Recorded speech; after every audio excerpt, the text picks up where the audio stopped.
और जब हम सनातन धर्म की बात करते हैं, तो सनातन एक्चुअली जब हम धर्म का अर्थ निकालते हैं, तो धर्म अनादि होता है और सनातन इज़ अ प्री क्वालिफायर जो बताता है कि धर्म अनादि काल से चलता आया है और वो कुछ नया नहीं है।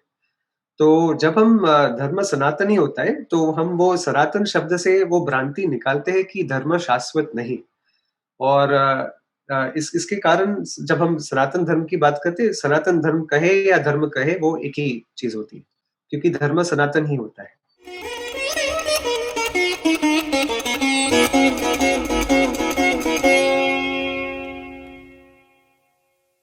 नमस्ते सभी दर्शकों को भी।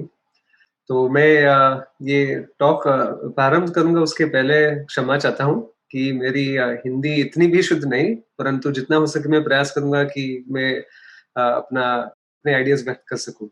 आज का जो हमारा टॉपिक है, जो हम धर्म के बारे में बात करने वाले हैं, मेरे मत में कोई भी हम शास्त्र की चर्चा करते हैं या कुछ भी हम पढ़ते हैं, उसके पहले सबसे प्रथम धर्म विषय पर बात होनी चाहिए। और इसका कारण है कि ये पूरा अधिष्ठान है हमारे सनातन धर्म का, इसलिए धर्म शब्द का इतना महत्व है। और धर्म को जाने बिना हम अपना जो सिविलाइज़ेशन है, अपने जो पीपल है, अपना जो कल्चर है, हम उसे ठीक ढंग से समझ नहीं सकेंगे। तो मैं एक मंगलाचरण के साथ प्रारंभ करता हूँ। रत्नाकर द्यौतपदां हिमालयकिरीटिनीं ब्रह्मराजर्षि रत्नाद्यां वंदे भारत मातरम। तो धर्म के बहुत सारे अर्थ निकाले गए हैं और एक तो होता है रिलिजन। कोई लोग बोलते हैं धर्म का मतलब होता है ड्यूटी, कोई बोलते हैं धर्म का मतलब होता है गुण। और एथिक्स की बात करें, हम एथिकल और मॉरल प्रिंसिपल्स करें, तो वो भी हम समझते कि ये धर्म है। तो धर्म एक्चुअली संस्कृत धातु दृ से आता है, अर्थात जगत में जो भी चीज़ है अपनी जगह में रखना, धारना, सँभलना, to keep things in order, उसको उसको बोलते हैं धर्म। और धर्म हमारे जीवन के सभी एस्पेक्ट में जुड़ा हुआ है और सभी परिस्थिति में ये उपयोग होता है। ऐसा नहीं है कि धर्म किसी भी एक एस्पेक्ट में कन्फाइन्ड हो। और धर्म का एक और अर्थ होता है ऋतम, जो हमारे प्रकृति के जो जो लॉज़ होते हैं, जो जगत को अपने ऑर्डर में रखता है, जो जगत को मेंटेन करता है, उसका उसका अर्थ भी निकाल सकते हैं इस धर्म। और हमारा जो आज का टॉक है, वो ये एस्पेक्ट पर ज़्यादा फ़ोकस रहेगा। और जब हम सनातन धर्म की बात करते हैं, तो सनातन एक्चुअली जब हम धर्म का अर्थ निकालते हैं, तो धर्म अनादि होता है और सनातन इज़ अ प्री क्वालिफायर जो बताता है कि धर्म अनादि काल से चलता आया है और वो कुछ नया नहीं है। तो जब हम धर्म सनातनी होता है, तो हम वो सनातन शब्द से वो भ्रांति निकालते हैं कि धर्म शाश्वत नहीं। और इस इसके कारण जब हम सनातन धर्म की बात करते हैं, सनातन धर्म कहे या धर्म कहे वो एक ही चीज़ होती है, क्योंकि धर्म सनातन ही होता है। तो ये हमारा इंट्रोडक्टरी स्लाइड है और अभी हम विस्तार में हर कंपोनेंट को देखेंगे। तो पहले तो जब हम रिदम की बात करते हैं, तो सभी जो जगत में जो भी पदार्थ है, वो अपनी जगह में है। अगर हम विज्ञान की दृष्टि से देखें, तो हमने तो पढ़ा होगा स्कूल में और कॉलेज में कि इलेक्ट्रॉन होता है, प्रोटॉन होता है, न्यूट्रॉन होता है, ये सब जो चीज़ होती है, जो फंडामेंटल पार्टिकल्स को भी कहते हैं, वो सबकी अपनी अवस्था होती है और सब अपनी जगह में स्थिर होते हैं। तो ऐसा कभी नहीं होता कि एक दिन इलेक्ट्रॉन सोचे कि चलो मैं आज नेगेटिव चार्ज नहीं नहीं रखूँगा और प्रोटॉन बोले कि कल मैं पॉजिटिव चार्ज नहीं रखूँगा। जो है वही है और वो जगत में स्थिर है। और जो सब चीज़ अपनी पदार्थ जो अपनी जगह में रहते हैं, इसको बोलते हैं मृतम, कि it is an order, it is overarching order जो सब कुछ स्थिर रखता है। और उनके गुणों में अव्याकरण भी नहीं होता। जो उनके गुण हैं वो फिक्स्ड गुण हैं, वो स्थिर होते हैं और नियम सब भी चलते हैं। क्योंकि आज हम किसी भी चीज़ को देखें, तो हमें वंडरमेंट में ये पूरा जगत एक वंडर है कि everything is in its place और कुछ भी अपने जगह से बाहर नहीं। अभी आज हम सुबह को उठे और आपका बिस्तर वहाँ है, सूरज पूरब दिशा से ऊपर आता है। All of these things are maintained and this is all because of dharma. तो सब कुछ अपने नियम से चलता है। और उनके गुणों में अव्याकरण भी नहीं होता। जो उनके गुण हैं वो फिक्स्ड गुण हैं, वो स्थिर होते हैं और नियम सब भी चलते हैं। और और अगर हम देखें तो व्यवस्था के अंदर भी व्यवस्था है और अव्यवस्था में भी व्यवस्था है। तो जब हम एक डाइकोटोमी की बात करें जो होता है केओस और ऑर्डर, केओस के अंदर भी धर्म होता है एंड ये हम ज़्यादा विस्तार से देखेंगे आगे। और प्रकृति के अलग भाग नहीं। अभी जभी भी हम कुछ भी पढ़ाई करते हैं, हम एक्चुअली धर्म को ही पढ़ रहे हैं और इसको समझने के लिए हम एक उदाहरण देते हैं कि अगर हम बोलते हैं कि साइंस पढ़ें, तो साइंस को हम फिज़िक्स, केमिस्ट्री, बायोलॉजी उसमें विभाग करते हैं। तो अगर हम फिज़िक्स की बात करें तो वो जगत के जो सब एटॉमिक पार्टिकल्स होते हैं, जो स्पेस होता है, टाइम होता है, मटीरियल इंटरैक्शंस वो सब जो चीज़ होती है, it is one aspect of dharma जो हम पढ़ रहे हैं in in from the perspective of subatomic movements and particles. अगर हम केमिस्ट्री बात करें तो ये जो सब पदार्थ होते हैं वो कैसे कंबाइन होते हैं और कैसे कॉम्प्लेक्सिटी फॉर्म होती है, जहाँ they give rise to other properties and variations तो उसको बोलते हैं हम केमिस्ट्री।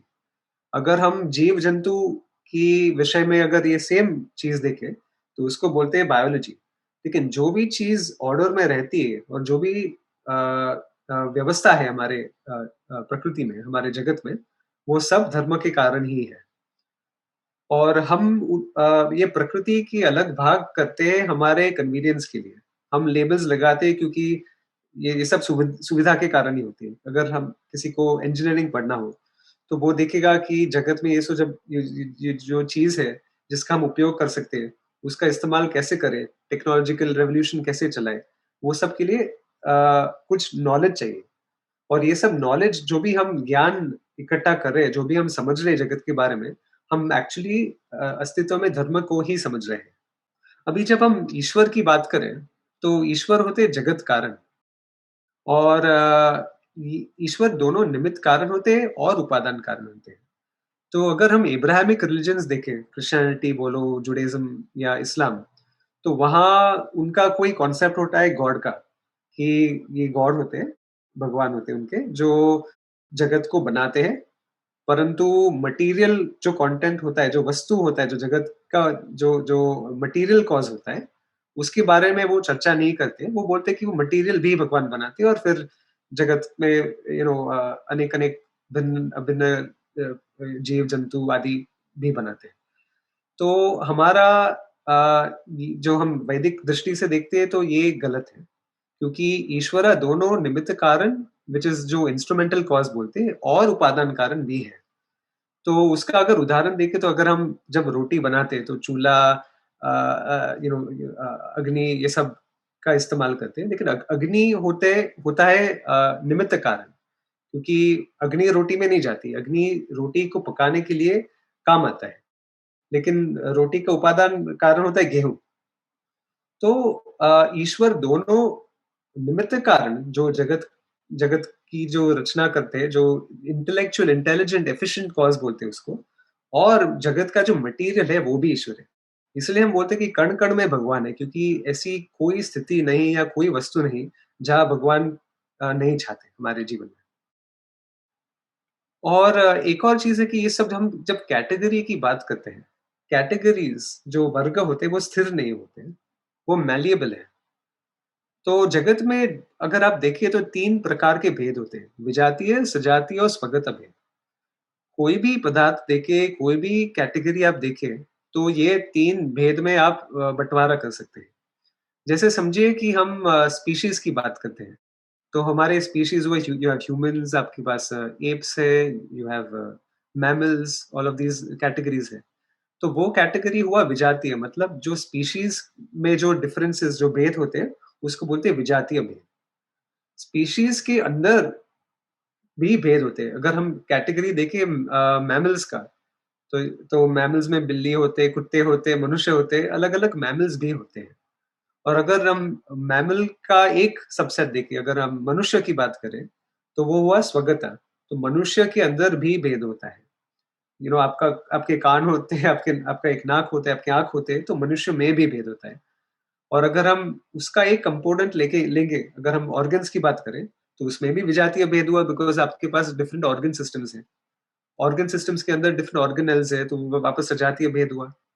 वो हर ऑर्गन अगर हम हृदय की भी बात करें, तो हृदय की भी अलग पार्ट्स होते हैं, चेंबर्स होते हैं, डिफरेंट आर्टरीज़ हृदय में जाती है। ये सब स्वगत भेद हो गया। तो जगत में आप जितना भी डिवाइड करते रहोगे, ये 3 भेद से छुटकारा नहीं पा सकोगे।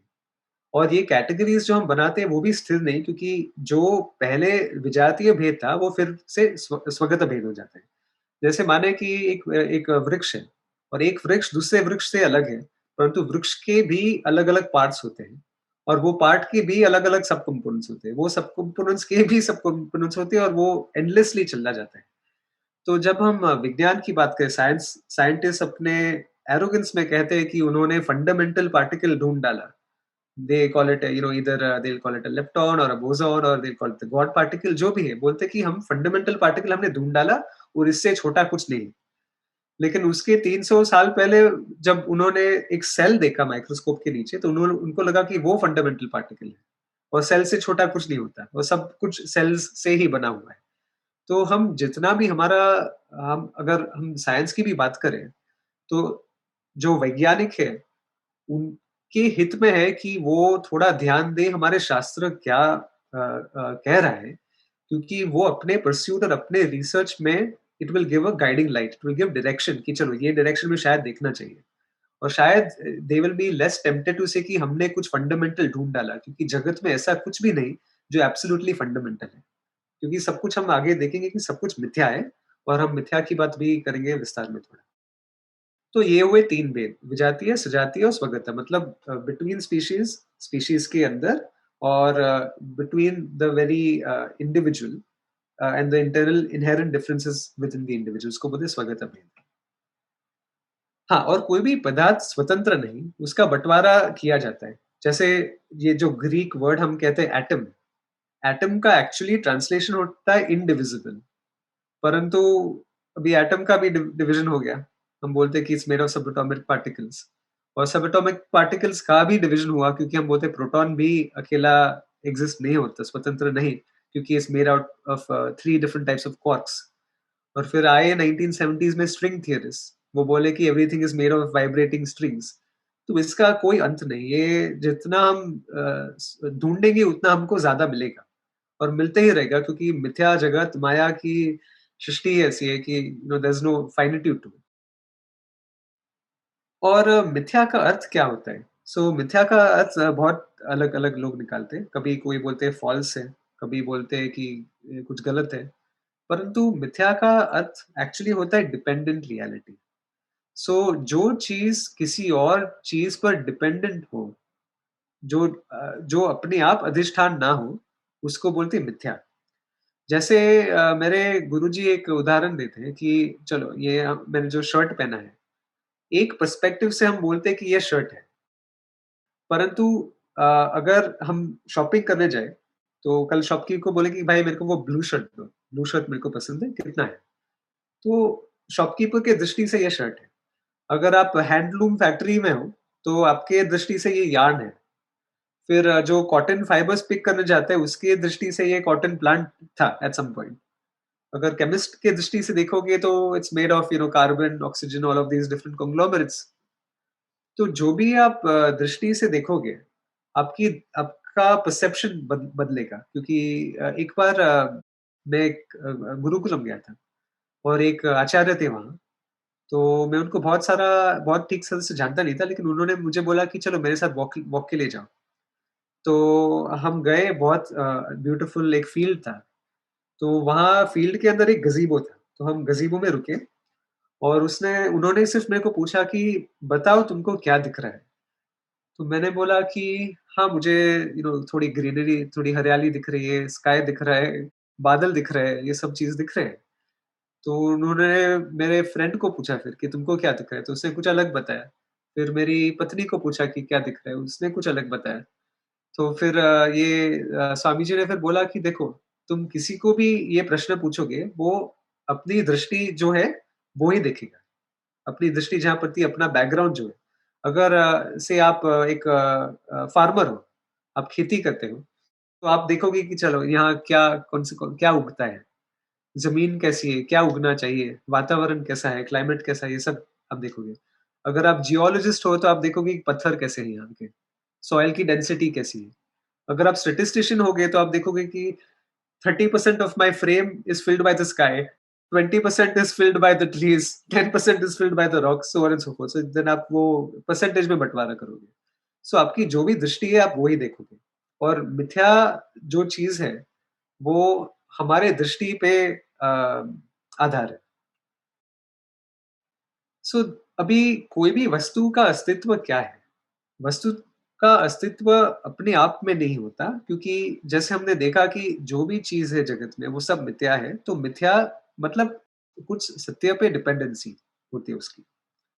तो जैसे हम कुछ भी देखते हैं हमारे जीवन में, तो सभी चीज़ को हम नाम-रूप असाइन करते हैं। नाम और रूप अलग नहीं हो पाते। किसी भी वस्तु अगर हम ये देखोगे तो आप बोलोगे कि ये फ़ोन है। जो भी वस्तु है उसका कुछ नाम है और वो वस्तु का रूप भी है। They are inseparable. सो संत कालिदास भी बोलता है कि जो अर्थ और शब्द और अर्थ है, it is as inseparable as Shiva and Parvati. So same way नाम एंड रूप आर इंसेपरेबल, उसको हम अ तोड़ नहीं सकते। और जो भी हम चीज़ देख रहे हैं, वो सब नाम रूप ही है, लेकिन उसका अधिष्ठान कुछ और है। जैसे हमने ये जो शर्ट का उदाहरण दिया, तो shirt has a name and form कि this is a shirt and you can say कि चलो ये ब्लू पोलो शर्ट है। परंतु अगर हम दूसरे नाम रूप से देखेंगे, तो बोलेंगे कि ये यार्न है, ये थ्रेड है, ये फाइबर है, कॉटन फाइबर है, ये मॉलिक्यूल्स हैं, so on and so fourth. परंतु इसका अस्तित्व क्या है? ये सब नाम रूप हवा में तो नहीं लटक सकते। उसका कुछ फाउंडेशन होना चाहिए और उसका फाउंडेशन है सत्यम, जो हम सच्चिदानंद कहते हैं, वो भी हम आगे देखेंगे। और ईश्वर का जो ज्ञान है, वो ही जगत अ, में व्यक्त होता है। तो और सभी चीज़ अपने नियम सर ही चलती है, क्योंकि ईश्वर को का जो ज्ञान है वो अटूट है, वो कंप्लीट है, वो पूर्ण है। तो इसका एक उदाहरण देखते हैं। जैसे हम स्वप्न व्यवस्था में जो भी चीज़ देखते हैं, वो हमारे दिन में हमने जो भी अनुभव किया है, वो रात को सपनों में व्यक्त होता है। कभी किसी के साथ आप सबके एक्सपीरियंस में हुआ होगा कि कुछ झगड़ा हुआ, कुछ किसी की मृत्यु हुई, कुछ भी हुआ, तो बहुत दिनों के लिए वो हमारे सपनों में भी वो हॉन्ट होता है वो इवेंट। वापस दोबारा वो दोहराते रहता है। तो उसका कारण है कि हमारे सपना के दृष्टि से हम भगवान हैं, क्योंकि हम सपना को व्यक्त भी करते हैं, हम सपना के अंदर भी जाते हैं और फिर अनुभव करते हैं कि सपना अपने से परे है।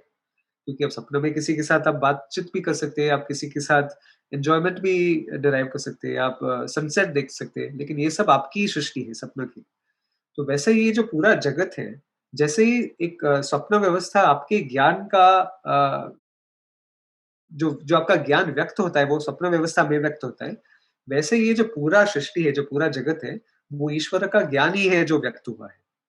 और हम जीव हैं और ईश्वर ईश्वर है। तो हमारा जो सृष्टि करने की पीछे जो माया शक्ति है हमारी बहुत कम है। इसलिए स्वप्न व्यवस्था आता है, जाता है। लेकिन ये जगत जब हम उठते हैं, जगत रहता है, चला नहीं जाता। तो अभी अ, सॉरी वो ट्रांसलेट करना भूल गया व्हाट इज़ लाइफ लेकिन व्हाट इज़ लाइफ? तो जब हम साइंस पर्सपेक्टिव से बोलते हैं तो साइंटिस्ट का एक प्रॉब्लम है वो सब वेस्टर्न साइंस की बात कर रहा हूँ मैं कि there is something called Cartesian duality और 1700s में एक साइंटिस्ट ग्रेट फिलोसोफर भी थे उनका नाम था डेकार्ट। तो उन्होंने ये माइंड बॉडी प्रॉब्लम का कुछ प्रपोजल दिया था कि there are two things, there is something which is inanimate जो जो जड़ वस्तु है और समथिंग जो चेतन है जो एनिमेट एनिमेट बीइंग है। और अगर आप वेस्ट में देखोगे तो 2 चीज़ में सब कुछ विभाग करते हैं। ईदर यू हैव सिनर और saint, you have good versus evil, you have God versus devil, all of these things. So western जो कैटेगरीज़ होती है उनमें डाइकोटोमी होती है। व्हेreas हमारे भारत की कैटेगरी में डाइकोटोमी नहीं होती। हम एक स्मूथ ग्रेडिएंट देखते हैं। अगर हम ये थोड़ा ऑफ टॉपिक है परंतु एक इंटरेस्टिंग ऑब्जर्वेशन मैंने किया था। अगर आप सोशियोलॉजी और कल्चरल वॉर्स को फॉलो कर रहे हैं, तो आप देखोगे कि यूएसए में, यूरोप में ये जो सोशल जस्टिस वॉरियर का जो मूवमेंट पूरा फैल गया है और they talk about gender expression and about there being multiple genders. Uh, आज अगर आप फ़ेसबुक पे या ट्विटर पे कहाँ अकाउंट क्रिएट कर सकें, तो there is a list of almost 75 different genders that you can choose from. तो इसका प्रॉब्लम कहाँ से शुरू हुआ अगर हम देखेंगे तो वेस्ट में सिर्फ़ 2 लिंग एक्सेप्टेड थे। देयर वाज़ मैस्कुलिन और feminine, main and women and that's it. दूसरा कुछ था नहीं। तो अभी तीसरा कैटेगरी नपुंसक लिंग का क्या कर सकें? तो हमारे भारत में हमने ऑलवेज़ 3 लिंग का उपयोग किया है, हमारे ग्रामर में भी और हमारे सोसाइटी में भी। तो पुल्लिंग है, स्त्रीलिंग है और नपुंसक लिंग है। तो नपुंसक लिंग का जो कैटेगरी है उसके कारण भारत में इतना सारा वो पूरा रेवोल्यूशन नहीं हो चुका। लेकिन वेस्ट में जो कैटेगरी ही उन्होंने बनाया नहीं, तो वो कहाँ जाएँगे? तो वो फ्रस्ट्रेशन में जो कल्चरल जो फ्रस्ट्रेशंस अल्टीमेटली जो उत्पन्न होता है after bottling up for generations and generations, that manifested as this whole movement about you can be whatever gender you want to be और वो सब चीज़। तो वेस्ट में ये जो डाइकोटोमी है, it has created a lot of problems not only in society and culture but also in scientific pursuit. तो वो लिविंग वर्सेस नॉन लिविंग जो कैटेगरी है, हम एक्सेप्ट नहीं करते। ज और ये जो जीव और अजीव है उसमें ग्रेडिएंट है, बाइनरी डिवाइड नहीं। मतलब you increasingly move from living to non living based on आपकी जो चित्त की जो एक्सप्रेशन है, एक्सप्रेसिविटी के ग्रेडिएंट माध्यम से। और जो जब हम चित्त स्वरूप की बात करते हैं सच्चिदानंद, तो चित्त सर्वव्यापी है। ऐसा नहीं कि एक ही जगह में जैसे मैं जीवित हूँ और ये फ़ोन जीवित नहीं, तो मेरे में चित्त है और यहाँ चित्त नहीं है, एब्सेंट है। चित्त सर्वव्यापी है। अगर सर्वव्यापी नहीं हो सकता, तो जगत कारण भी नहीं बन सकता ईश्वर है। जैसे हम सपना व्यवस्था की बात करते हैं, तो ऐसा नहीं कि स्वप्न में केवल आपका जो स्वप्न शरीर है, वो वहाँ ही चित्त व्याप्त है। जो भी वातावरण, जो भी एनवायरनमेंट है आपके स्वप्न व्यवस्था में, सब कुछ का अधिष्ठान केवल चित्त है। वैसे ही पूरे जगत का अधिष्ठान चित्त है, तो ऐसा नहीं हो सकता कि किसी एक जगह में वो व्याप्त है और दूसरी जगह में नहीं। और कोई माध्यम चित्त को ज़्यादा प्रतिबिंब करते हैं और कोई कम करते हैं। जैसे अगर हम लाइफ एंड वर्सेस से लिविंग वर्सेस डेड की जो हम डिबेट करते हैं, तो वेस्ट में बोलते हैं there is something called a soul. और क्रिश्चियनिटी बोलो या जुडाइज़्म बोलो या इस्लाम बोलो, इब्राहिमिक रिलिजन्स में बोलते हैं कि केवल मनुष्य के पास सोल होता है और बकरी, गाय आदि के पास नहीं होता, प्लांट्स सबके पास नहीं होता। दैट्स वो पोज़ीशन थोड़ा थोड़ा नहीं, बहुत फ्लॉड है। और उसका कारण है कि जब हम हमारे धर्म की भी बात करते हैं, तो वी से कि life pervades everything, but in some instances वो जो परवेज़िविटी होती है, वो ज़्यादा होती है। जैसे हम देखें कि अ, प पंचेंद्रिय जीव, 4 इंद्रिय जीव, 3 इंद्रिय जीव जो अलग-अलग इंद्रिय होते हैं, वहाँ जितने ज़्यादा इंद्रिय होते हैं, वहाँ परवेज़िविटी ज़्यादा होती है चित्त की। वो प्रतिबिंबित ज़्यादा होता है, चेतना। तो जैसे हम मनुष्य की बात करें और एक सेल फ़ोन की बात करें, तो वन कैन से कि चलो सेल फ़ोन में तो कोई भी इंद्रिय नहीं है, तो it is okay, you can break a phone, कुछ पाप पुण्य उसमें होने नहीं वाला। परंतु अगर हम अ, गाय की हत्या करें, गौ की हत्या करें, तो उसमें क्या होता है कि पाप अकरू होता है। लेकिन अगर चलो समझो कि आप एक डेज़र्ट आइलैंड में हो और डिज़र्टेड आइलैंड में और आपके पास कुछ खाने-पीने का नहीं है, तो मे बी कोकोनट ट्रीज़ भी नहीं उगते, कुछ नहीं उगता और सॉइल भी इतना वो नमक उसमें सॉइल में इतना नमक है कि कुछ उगता भी नहीं वहाँ। तो अगर कोई मच्छी खाएगा वहाँ, तो उसको शायद पाप कम लगेगा compare to say go and kill being with greater number of इंद्रियंस। So we have this gradation कि चलो किसमें ज्यादा पाप, किसमें ज्यादा पुण्य, किसमें ज्यादा प्रतिबिंब होता है चेतना, किसमें कम होता है। वो हमारे में ग्रेडेशन है, वेस्टर्न कल्चर में नहीं है, इसलिए वो ऑलवेज डिवाइड करते हैं, वेरएज़ हम ग्रेडेड में देखते हैं। तो ये हमारी दृष्टि है। और जब हम जड़ वस्तु की बात बात करते हैं, तो वो स्वाभाविक रूप से धर्म से जुड़े हुए हैं। जैसे अब हमने बात की अभी कि ये जो एटम है, तो एटम में जो इलेक्ट्रॉन, प्रोटॉन जो भी चीज़ें जो व्यक्त होती है, उसको कल कभी चॉइस नहीं होता कि अरे यार मुझे कल ये नहीं करना। मुझे कल I don't want to be a part of this molecule और I don't want to execute a certain force और अ सर्टेन इंटरैक्शन। तो जो जड़ वस्तु होती है, उसमें धर्मा का चॉइस नहीं होता। व्हेreas जो चेतन वस्तु होती है, जो जैसे प्राणी होते हैं जिनमें फ्री विल कहते हैं, उनमें चेतना का ग्रेडियंट होता है। और डिफरेंट जहाँ ग्रेडियंट हाई होता है चेतना का, वहाँ एक्सप्रेसिविटी ज़्यादा होती है और वहाँ फ्री विल भी ज़्यादा होता है। तो एक पूरा डिबेट है पूरे वेस्टर्न कल्चर में अभी कि is free will really free? Is there such a thing as free will? और हमारे शास्त्र में बहुत अच्छी तरह से ये व्यक्त किया गया है कि फ्री विल क्या होता है, उसका उसका उसका कारण भी क्या होता है और किस अम, प्राणी, किस जीव में वो व्यक्त होते हैं। सो जहाँ जो भी जीव है जो चॉइस एक्सर्ट कर सकते हैं, उनमें फ्री विल होता है। अगर आज हम देखोगे कि तो एक कोट है कि procreation, hunger, fear, these are common to every single creature, but it is only the human being that has the capacity to choose between right and wrong. So हम अपने जो choices बनाते हैं उसमें contemplate भी कर सकते हैं whether this is the right decision or not, whether this is ethical or not. Whereas कल कोई कोई शेर को बोलेगा नहीं कि अरे भाई तू गऊ को खाएगा तो तेरे को पाप लगेगा, नहीं, वो उसका उसकी प्रकृति है, उसका स्वभाव है। Whereas हम ये choice कर सकते हैं, हमारे में ये क्षमता है choice करने की। तो द नेक्स्ट इज कि व्हाट इज कर्मा, ये बहुत इंपॉर्टेंट है। तो कर्म 3 प्रकार के होते हैं, आगामी कर्म, प्रारब्ध कर्म और संचित कर्म। तो इसका एक उदाहरण देख सकते हैं। आगामी कर्म वो होता है जो कर्म हम अपने फ्री विल से, अपने चॉइस से करते हैं, उसको बोलते हैं आगामी कर्म। प्रारब्ध कर्म वो होता है जो हम यह जीवन में जो हैंडफुल ऑफ कर्म लाते हैं और जो हमारे अनुभव होते हैं ये जीवन में, वो प्रारब्ध कर्म के अनुसार चलते हैं। और संचित कर्म वो होते हैं जो पूरे हमारे कुल मिला के सभी लाइफ टाइम्स में जो भी हमने इकट्ठा किए हुए, उसको बोलते हैं संचित कर्म। तो द वे इसका एग्जाम्पल दे सकते हैं कि अगर बैंक अकाउंट देखें, तो हमारा पूरा जो बैंक अकाउंट है, वो है संचित कर्म। प्रारब्ध कर्म है जो हमारा वॉलेट या पर्स में हम डालते हैं एक ट्रिप के लिए। बाहर हम ट्रिप के लिए जाते हैं तो उसको बोलते हैं प्रारब्ध कर्म, जितना हम एक ट्रिप में स्पेंड करते हैं। और आगामी कर्म करते हैं जो हम नए इंटरैक्शंस बाँधते हैं, जो हम नए ट्रांज़ैक्शंस करते हैं, उसको बोलते हैं आगामी कर्म। तो जो आगामी कर्म होते हैं, वो उनके फल इधर इमीडिएटली मिल जाते हैं तत्काल में, नहीं तो थोड़े समय के बाद, नहीं तो कोई दूसरे जीवन में मिल सकते हैं। तो अगर तत्काल मिल जाते तो आगामी का वो बैलेंस नेगेट हो गया।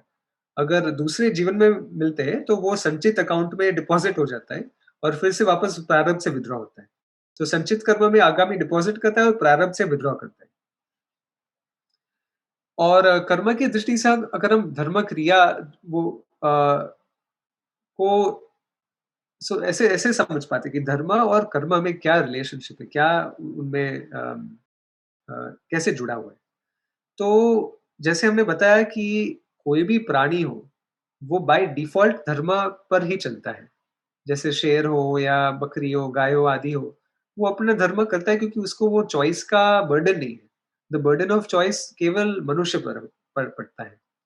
तो जब हम कर्म करते हैं, तो जो प्राणी होते हैं वो कर्म नहीं करते, वो क्रिया करते हैं। क्रिया आर ओनली इनैनिमेट, नॉट इनैनिमेट, परंतु ओनली एक्शंस जो अपनी प्रकृति पर निर्भर है।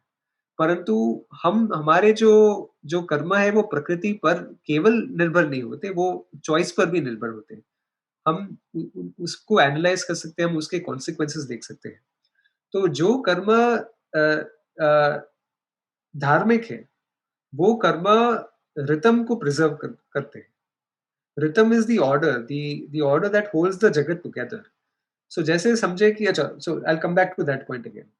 और जो चेतन प्राणी है, वो स्वाभाविक रूप से धर्म का पालन करते हैं, परंतु जो चेतन प्राणी में जो फ्री विल एक्सर्ट कर सकते हैं, उनको धर्म चूज करना पड़ता है। It doesn't come by default. हाँ, सो बहुत सारी चीजें जो हमारे जीवन में जो बाय डिफॉल्ट धार्मिक है, परंतु कई चीज होती है जहां हमको वो चॉइस भी एक्सर्ट करना पड़ता है। और हमें कर्म फल उपलब्ध होता है और धर्म-अधर्म आदि का विचार भी हम कर सकते हैं।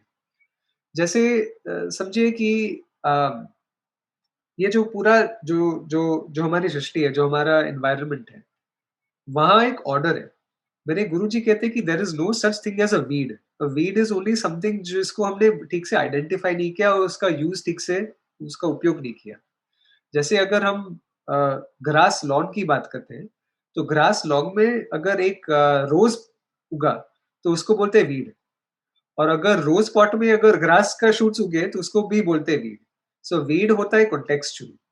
तो जगत में कुछ भी नहीं, हम जानते हैं कि अगर इकोलॉजिकल बैलेंस हम थोड़ा भी हम बदल दें, तो पूरी संतुलन पूरा बिगड़ जाएगा।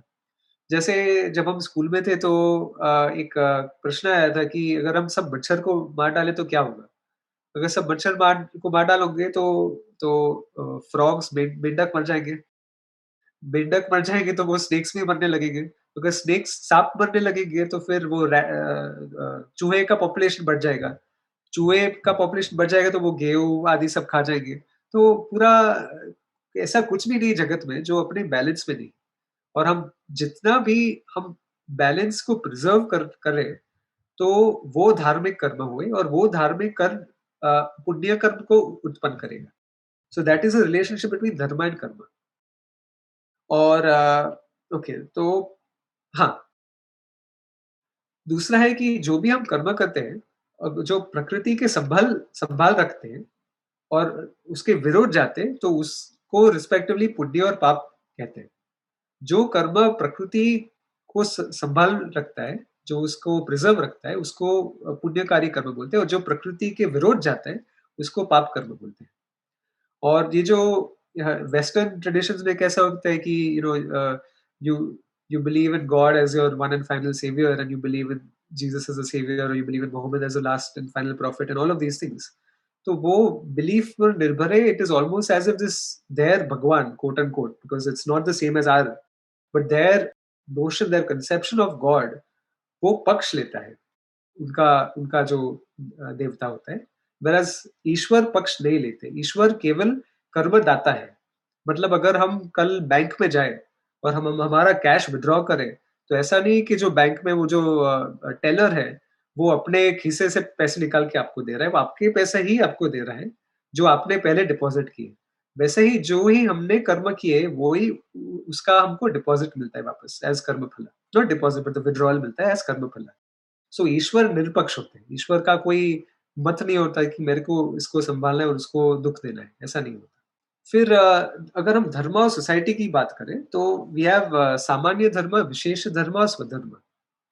तो सामान्य धर्म वो होता है जो सबके लिए कॉमन होता है।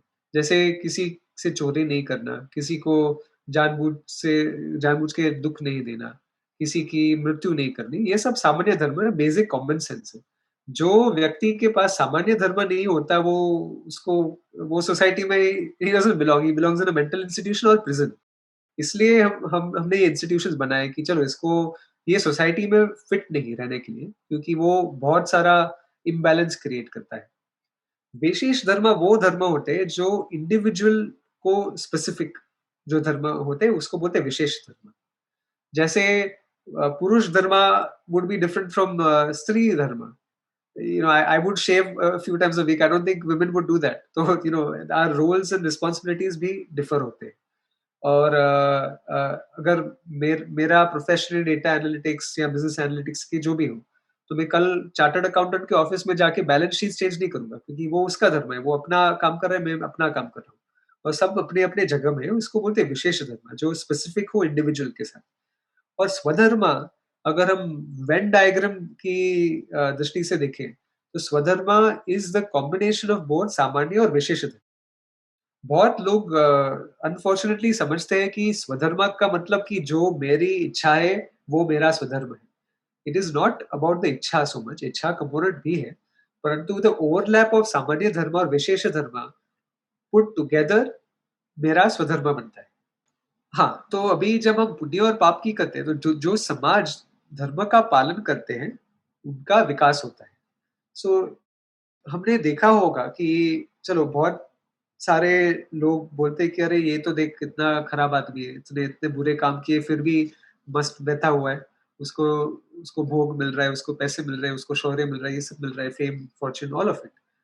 परंतु we can not determine the results of a karma कि कब आने वाले कर्म के फल, क्योंकि ये पूरा अगर हम एक there is a study called chaos theory, there is a whole science behind it and there is complexity theory।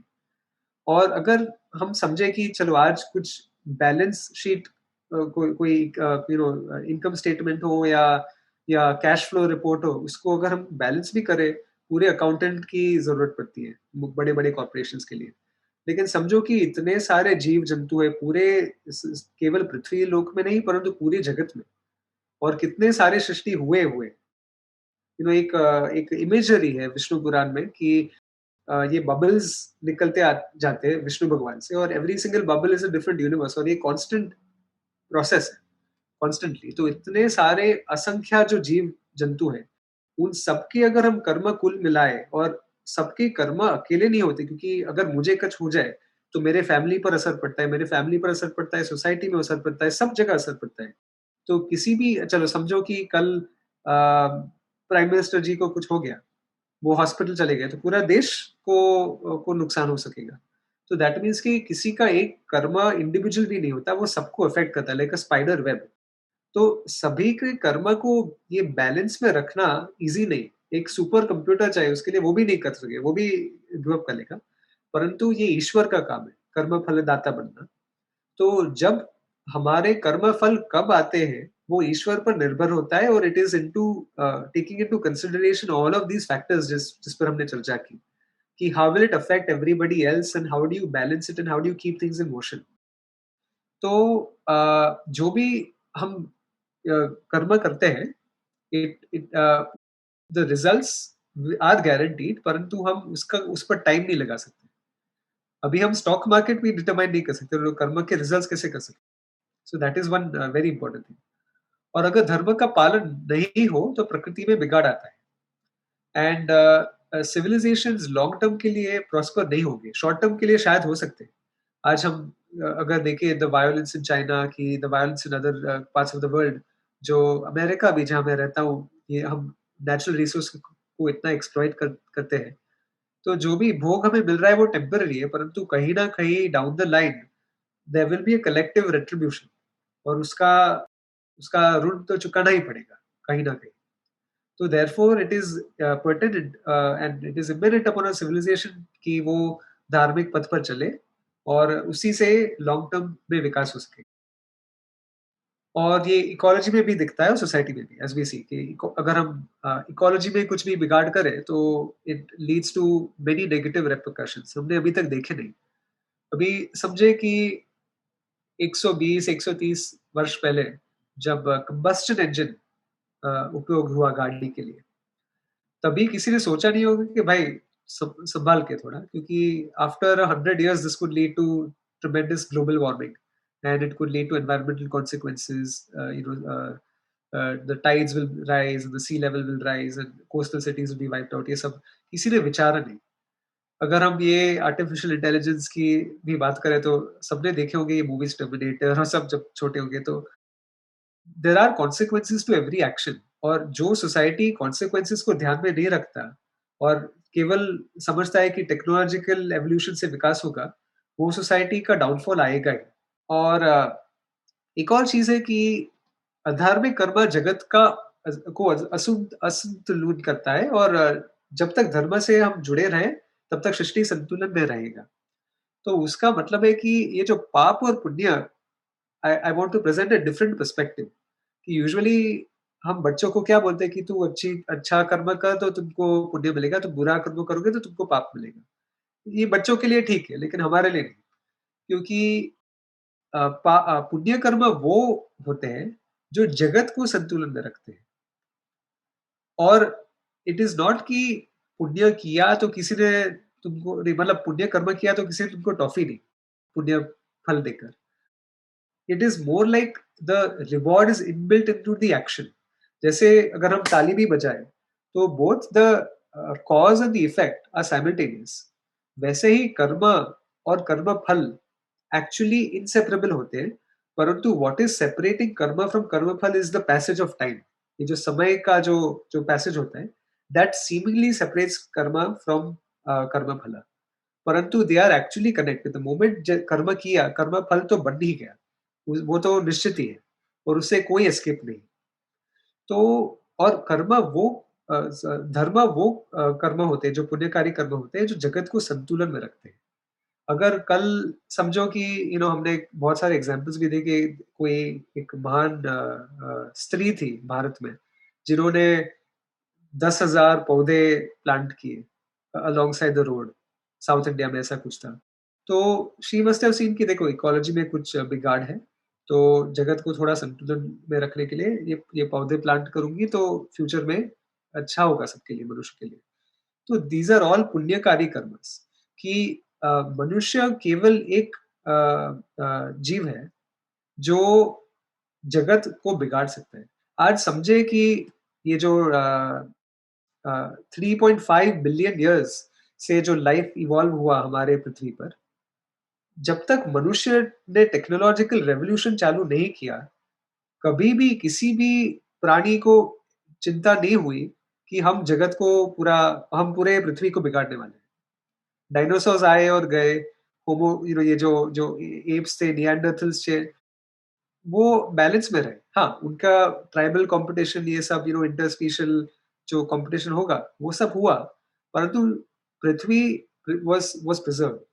जो 65 मिलियन इयर्स बैक जो कॉमेट का वो जो मीटेओराइट स्ट्राइक हुआ जिसने डायनासोर्स को वाइप आउट किया, उसने भी संतुलन नहीं बिगाड़ा पूरा पृथ्वी का। Because again mammals came forth and they overpopulated the planet, और life continued to evolve. But हमारे जो current technological revolution है, the human being alone is capable of creating great harm and destroying not only the planet but also themselves. And no other species has that capacity. सो हमारे हमारी जितनी भी क्षमता है, उसके साथ रिस्पॉन्सिबिलिटीज भी बढ़ती है। और वन डिस्टिंग्विशिंग फैक्टर जो हमारे हिंदू सोसाइटी में है, इसके west is a culture of rights and Bharat is a culture of duty, and both of these are used by the word अधिकार।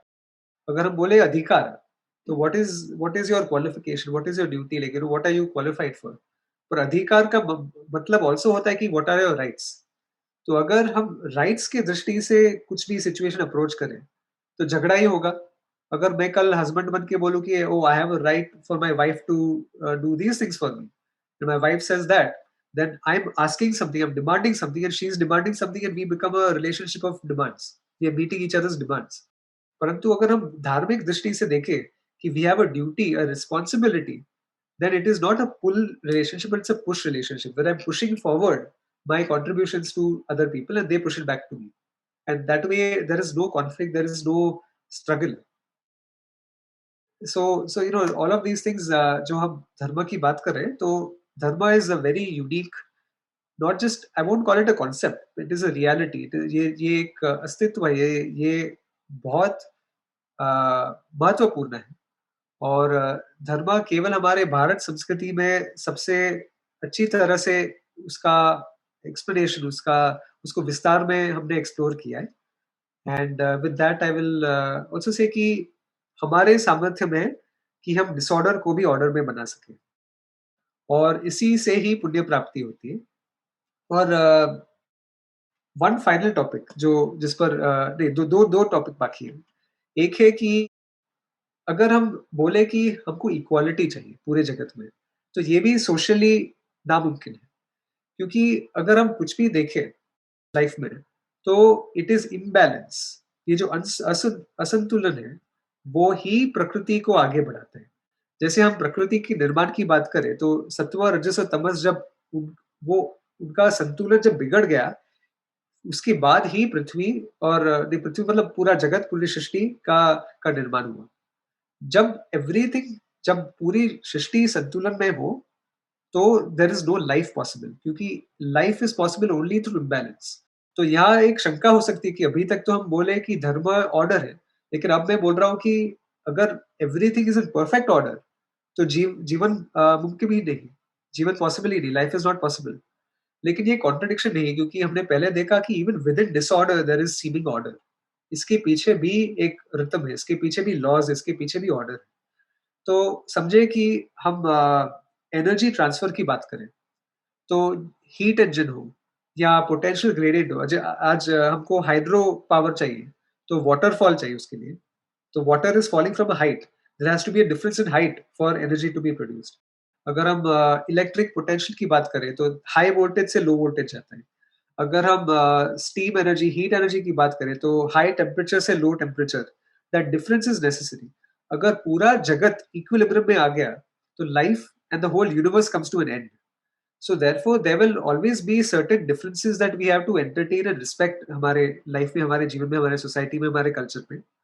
और perfect equality is not only impossible, but it is actually dangerous. And that is where leftism, socialism, communism, these things, we see that they are creating a problem. क्योंकि कोई भी दो व्यक्ति समान नहीं होते। आपके जो टैलेंट्स होते हैं, आपके जो गुण होते हैं, आपके जो क्वालिटीज और एट्रीब्यूट्स है, वो मेरे से अलग है। और सब अपनी-अपनी जगह में कंट्रीब्यूशंस डाल सकते हैं। लेकिन अगर हम सबको एक समान ट्रीट करें और सबको सेम ड्यूटीज़ और रिस्पांसिबिलिटीज़ दें और सबको सेम रिवॉर्ड भी दें, तो society can not function very well. So that is the problem where we see that lack of understanding of how dharma works and how balance and imbalance work also contribute to the fall of socialist regimes. So ये हम detail में भी देख सकते हैं later on. और finally ये जो धर्म को केवल रिलीजन नहीं मान सकते, बट अनफॉर्चुनेटली हमारे सेक्युलरिस्ट माइंडसेट जो है भारत में आजकल, जो जो थोड़ा कम हो रहा है अभी, परंतु many circles secularist mindset is still very evident. It says कि धर्म is a religion, and therefore secularism जो है, इट सेज कि देयर इज समथिंग कॉल्ड ईसाई धर्म, देयर इज समथिंग कॉल्ड मुस्लिम धर्म, समथिंग कॉल्ड हिंदू धर्म। ये सब धर्म तो एक ही है, विच इज सनातन धर्म। और ये सब जो दूसरे हैं वो मत है, वो धर्म नहीं। धर्म can not be subject to philosophical subjugation, because अगर दो रिलीजन या तीन रिलीजन में म्यूचुअल कॉन्ट्रडिक्शन है, सनातन धर्म के जो प्रीसेप्ट्स है, जो प्रिंसिपल्स हैं, they are completely incompatible with say the Abrahamic religions. हम पाप पुण्य की बात करते हैं, हम कर्म की बात करते हैं, वो तो कर्म की बात करते नहीं। हम पुनरपि जन्म पुनरपि मननम की बात करते हैं, वो तो बोलते हैं एक ही लाइफ है। हम बोलते हैं कि ईश्वर जीव में अंतर नहीं, वो तो बोलते हैं कि अरे you are infinitely separated from भगवान। वी से कि स्वर्ग और नरक वो टेम्पररी स्टेशंस है। It's a break that we come back to पृथ्वी लोक after we have extinguished our पाप एंड पुण्य कर्म स्वर्ग और नरक में। वो बोलते हैं कि हेवन और हेल इटर्नल है। तो इतने सारे कॉन्ट्रडिक्शंस, इतने सारे incompatibilities, it can not be solved, it can not be reconciled. So therefore, we cannot refer to them as dharma. We have to refer to them as philosophies or mat. Whereas धर्म जो है केवल सनातन धर्म है और दूसरा और कुछ नहीं, वो वैदिक धर्म है। और सेक्युलरिज्म के कारण हम क्या करते हैं कि धर्म को एब्राहमिक फ्रेमवर्क में घुसेड़ देते हैं, क्योंकि this religion concept, the dichotomy between religion and society, वो एब्राहमिक डाइकोटोमी है। Whereas therefore ये जो सर्व धर्म संभावना, it's a paradox, it doesn't exist, because धर्म तो एक ही है, तो उसमें संभावना की क्या जरूरत। एंड फाइनली सेक्युलरिज्म क्या है कि वो धर्म को राजनीति से अलग करता है। और हकीकत क्या है कि राजतंत्र का प्रथम स्वधर्म है कि धर्म की सुरक्षा करना। तो अगर हम किसी का भी उदाहरण देंगे, अगर हम राम भगवान का भी उदाहरण लें, तो वो क्षत्रिय थे और उनका धर्म था कि अगर वो 10 जो बोला कि राम राज्य था, तो देश का जो भला करे वो धार्मिक प्रिंसिपल्स को ध्यान में रखकर करते थे। राजा, क्षत्रिय, मिनिस्टर, पुलिसमैन जो भी हो, किसी भी ऑफिशियल डेजिग्नेशन हो किसी का भी, उसका प्राइमरी ड्यूटी बनता है कि मैं धर्म को संतुलन में रखूं, नॉट टू सेपरेट धर्म फ्रॉम सोसाइटी, क्योंकि that is secularism.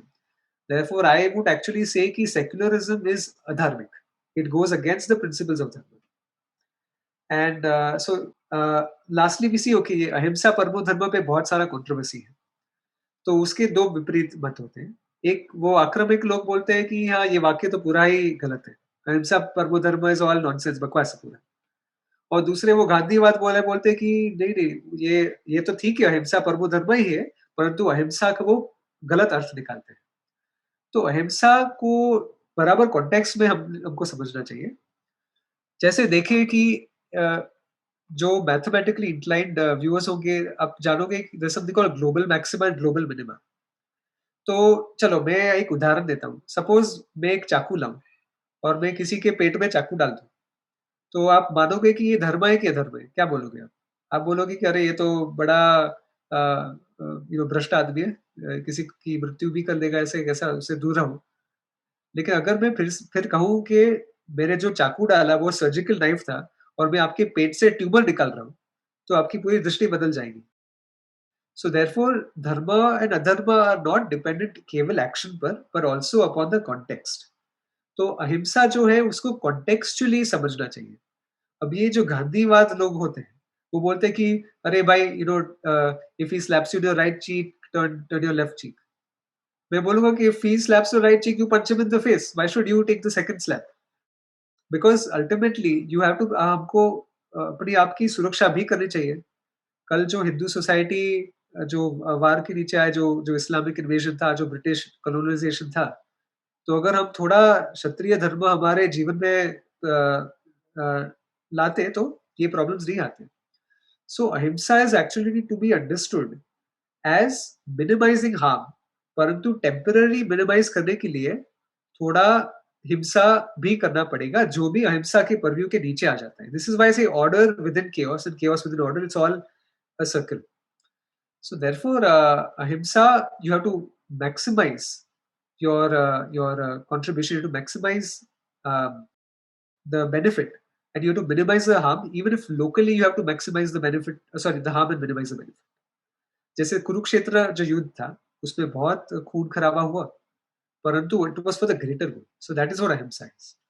So with that, I close this talk और सभी का धन्यवाद और क्षमा चाहता हूँ कि मेरी हिंदी थोड़ी टूटी-फूटी हुई है, परंतु जितना कर सका उतना किया।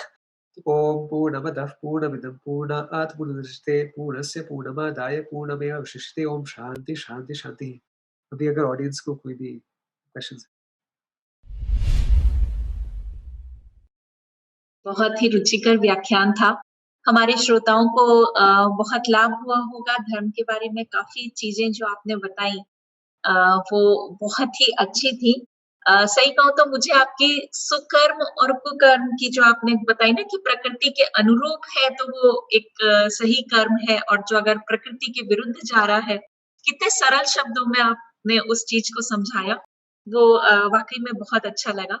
साथ ही में एक दूसरी चीज़ और जो मुझे अच्छी लगी वो मैं बताना चाहूँगी कि रिलेशनशिप में राइट्स एंड धर्म, धर्म इंस्टेड ऑफ राइट्स अगर फॉलो किया जाए, तो रिलेशनशिप के मायने भी बदल सकते हैं। तो ये चीज़ें मुझे बहुत अच्छी लगी। आई थिंक श्रोताओं को भी बहुत पसंद आई होंगी।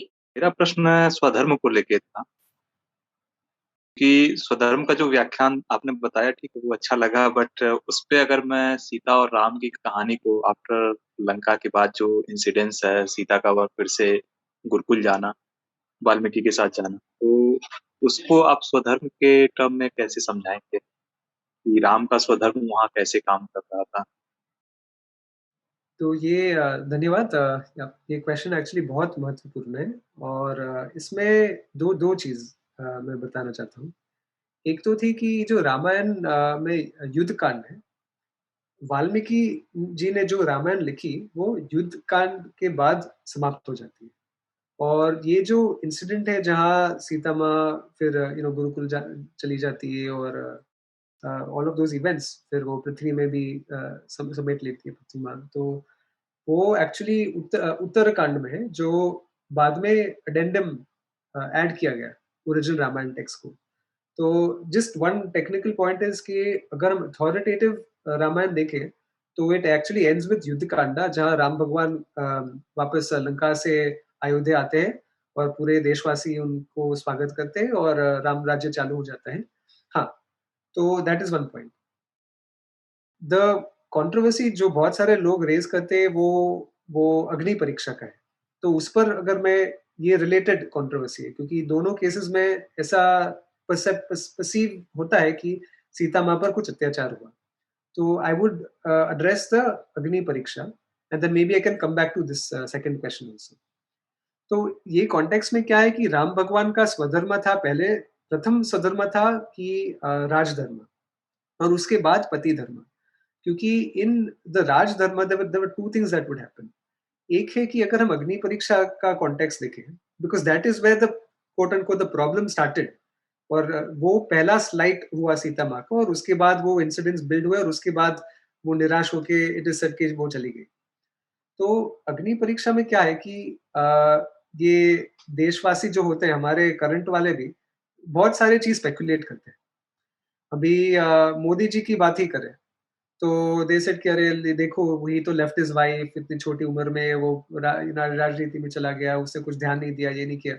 लेकिन आज जो मोदी जी ने किया देश के लिए, वो बहुत भला किया, और the greater good was that his duty as a prime minister overshadowed the duty as an individual, as an individual citizen with rights and duties towards the family.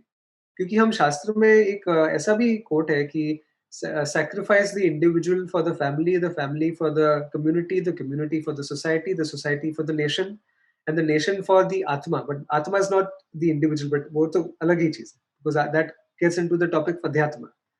But this, ये जो हम अगर स्वधर्म कहे, विशेष धर्म कहे, सामान्य धर्म कहे, तो they are circles within circles.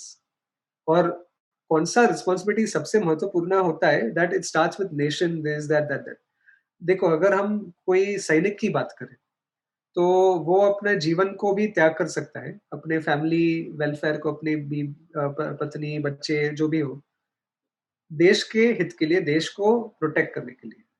तो वैसे ही अभी रामायण में एक कॉन्टेक्स्ट था कि राम भगवान का जो राजधर्म था, it took priority over his personal life, that was very important. दूसरी चीज है कि अगर राम भगवान ने कहा होता ये लोगों की, तुम लोग पागल हो, how can you accuse my wife, वो तो मेरी धर्म पत्नी है, वो इतनी पवित्र है, ये सब। तो क्या है कि लोगों के मन में ऑलवेज शंका रहता कि सीता माँ ने लंका में क्या किया होगा और उसको क्या हुआ होगा। वो शंका नहीं मिट पाता शायद। परंतु राम भगवान का इतना अटूट विश्वास था सीता माँ में, कि उनको तो पता ही था कि ये तो पवित्रता की अवतार है। तो देयरफॉर अग्नि परीक्षा कर ही ले, लोगों को भी सेटिस्फैक्शन मिल जाएगा, और मैं अकाउंटेबल भी रहूंगा लोगों को आंसर देने के लिए। तो देयरफॉर ही पुट हिज राजधर्म एज प्रथम, and it actually ended well, because speculation भी बंद हो गया व्हेन शी पास अग्नि परीक्षा। समझो कि अगर अग्नि परीक्षा हुई नहीं होता, तो शायद सीता माँ के कैरेक्टर को असैसिनेट किया जाता later on in life.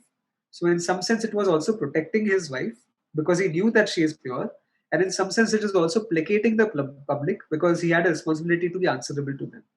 So that was one incident.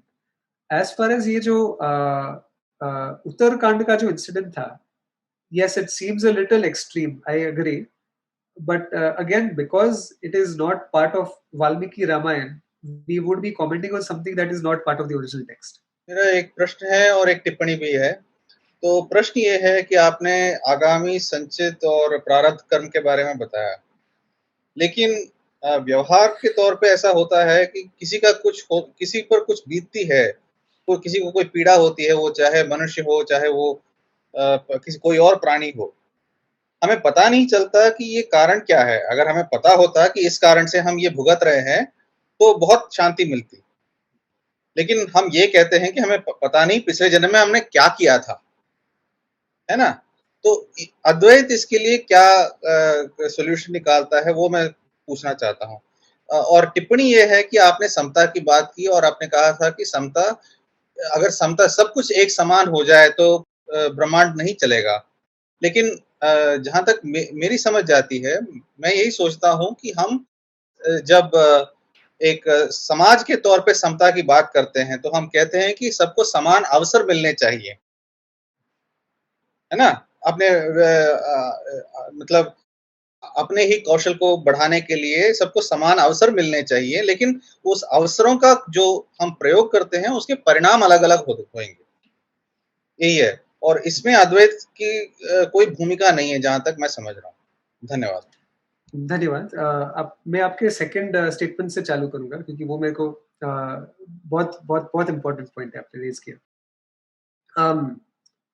Equality of opportunity versus equality of outcome, कि हाँ, सभी को अपॉर्चुनिटीज इक्वल देनी चाहिए, परंतु सबके आउटकम्स अलग-अलग होंगे और उनको अपने आउटकम के मेरिट पर जो भी रिवॉर्ड या बेनिफिट है, वो मिलने चाहिए। तो हाँ, आपने एकदम बराबर ठीक कहा इसमें। और ये वामपंथ में और अभी मैं एक personally I can also share an उदाहरण कि मेरे वर्क प्लेस पे जब मैं जहाँ काम करता हूँ, तो वहाँ there is almost a quota system और there were certain entities who were benefited because there was a quota क्योंकि even though there was incompetence in their work because they fit a certain group एक certain narrative structure में वो के purview के नीचे आए तो उनको उसकी benefit मिली। तो हाँ, तो ये जो ब्रह्मांड का जो हम समानता की बात करते हैं, तो सबको अपॉर्चुनिटीज़ तो मिलने ही चाहिए, परंतु आउटकम्स सबकी क्वालिटी, सबकी टैलेंट, सबके कंट्रीब्यूशन पर निर्भर होना चाहिए। तो yes I agree with that. और द फर्स्ट क्वेश्चन ये जो आगामी संचित और प्रारब्ध कर्म के बारे में, हाँ, शांति तो बहुत ही मिलती है कि अगर हम जाने कि चलो जो हम भोग रहे हैं, जो हम पर बीती हुई है, वो कोई कारणसर है और हम अगर वो कारण को जान भी पाए तो उससे थोड़ी शांति भी मिल जाती है, दैट इज़ ट्रू। और इसी के कारण ज्योतिष शास्त्र भी है क्योंकि वो कभी बताता है कि चलो तुम्हारे कुंडली में ये दोष है और शायद तुमने कुछ सर्प दोष नाम का कुछ कुछ एक चीज़ भी है। शायद भूल में किसी सर्प की मृत्यु हो गई होगी आपके हाथ से या कुछ ना कुछ ऐसा भी हुआ होगा। तो ज्योतिष शास्त्र can track back a little bit of that and it can tell you कि ये आउटकम होने वाला है और इसका निवारण ये भी है। तो हाँ, वो रिलेशनशिप अगर हम कनेक्ट कर सके तो हमको शांति मिलती है कि कॉज़ जाने तो उसमें दुःख थोड़ा कम हो जाते हैं। परंतु एक और चीज़ भी है कि ये कर्म गीता में भी कहा कि कर्म बहुत कॉम्प्लेक्स है और कृष्ण भगवान भी अर्जुन को कहते हैं कि तुम केवल अपने एक्शंस पर फोकस रहो क्योंकि कर्म इतना कॉम्प्लेक्स है कि तुम समझ नहीं पाओगे कि कहाँ कैसे कॉम्प्लेक्सिटी में रिजल्ट मैनिफेस्ट होता है। तो जैसे पहले बताया कि सबके कर्म मिले हुए हैं। आपके कर्म कहीं न कहीं मेरे कर्म से भी जुड़े हुए हैं, परंतु जितना डिस्टेंस बढ़ता है उतना वो रिलेशनशिप भी कम होता है। परंतु in some sense everybody is interconnected और हमारे इतने सारे जो जन्म हुए हैं, उन सभी जन्म को हम केवल एक्शंस को याद रखें कि ये हमने एक्शन किया और उसका फल ये मिला, तो कॉन्टेक्स्चुअल डिटेल्स भी याद याद आने चाहिए। कि मेरे माता कौन थे, मेरे पिता कौन थे, मेरी पत्नी कौन थी पिछले जन्म में। शायद मैं मनुष्य भी नहीं होगा, शायद मैं कोई और मैं गाय, बकरी कुछ और होगा, वो भी हो सकता है। तो मेरे गुरुजी कहते हैं कि ये जो माया है, उसके 2 एट्रिब्यूट्स होते हैं। एक तो होता है विक्षेपण और दूसरा होता है आवरण। और वो बोलते हैं कि ये जो आवरण शक्ति है माया की, इट इज़ अ ब्लेसिंग कि हमें सब हमारे पूर्व जन्म की डिटेल्स याद नहीं। क्योंकि एज़ इट इज़ ये जीवन में हम इतने साइकोलॉजिकल कॉम्प्लेक्सेस से के साथ जी रहे हैं। Husband wife, father son, daughter, this that इतने प्रॉब्लम्स हो रहे हैं लाइफ में। अगर हम ये पूरे सेट ऑफ प्रॉब्लम्स और पूरे सेट ऑफ रिलेशनशिप्स को एक साथ भास हो जाए हमें कि 1000 parents, 1000 wives, 1000 this, we will our feeble minds will not be able to handle it. We'll have a psychological breakdown. Therefore हमारे साइकोलॉजी के लिए के संतुलन और के बेनिफिट के लिए ही ये आवरण शक्ति मैनिफेस्ट हुई है। अभी आप प्रेज़ेंट जन्म में ही देखें, तो ऐसे लोगों के साथ अगर आप बात करें जो रेप विक्टिम हो या जिनको कुछ पीटीएसडी कुछ कुछ हुआ हो, जहाँ दुर्घटना हुई उनके लाइफ में, तो that part of their life sometimes वो भूल जाते हैं। उनके मन से पूरा निकल जाता है because if they remember it, it can cause a great pain, a tremendous amount of pen.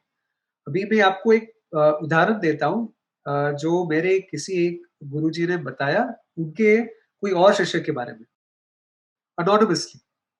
तो उन्होंने बोला क्योंकि मैं कोई क्रिया या कुछ प्रारंभ करना चाहता था, तो उन्होंने बोला कि बच के रहना, क्योंकि ये जो दूसरा जो आदमी जो दूसरी जो स्त्री है, उसने वो अटेम्प्ट किया और उसको अपने पूर्व जन्म का भास हुआ और she was a rape victim in her previous जन्म।